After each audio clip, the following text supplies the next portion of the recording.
Jacques Chirac effectue ce week-end une tournée dans les 3 pays du Maghreb. Après l'Algérie, le président de la République se rendra demain soir au Maroc.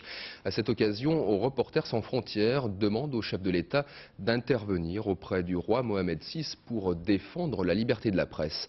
En effet, un journaliste vient d'être condamné à 4 mois de prison pour un article qui avait déplu aux autorités marocaines. Le reportage de Joseph Tual et Alain Thomas.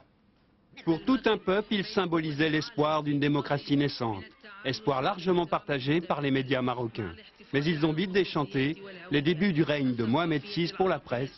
Ce sont 3 journaux interdits pendant plusieurs semaines, des journalistes français expulsés, et maintenant Ali Emrabet du magazine Demain, condamné à 4 mois de prison ferme. J'ai été condamné simplement pour avoir écrit qu'une des nombreuses résidences royales serait peut-être au conditionnel mise en vente. C'est tout. C'est tout. Est-ce que vous comptez faire appel de cette condamnation?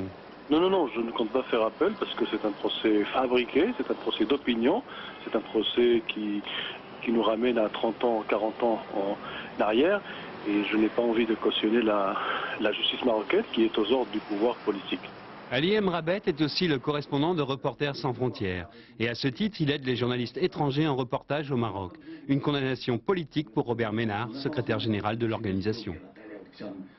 C'est scandaleux, c'est incroyable, c'est une décision politique, c'est un procès politique qu'on lui a fait.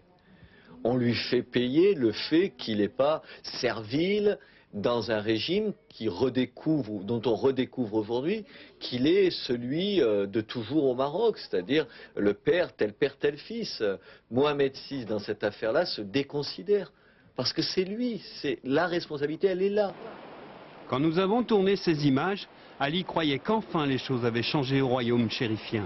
Il risque d'être arrêté demain et son rêve d'une presse libre aura disparu.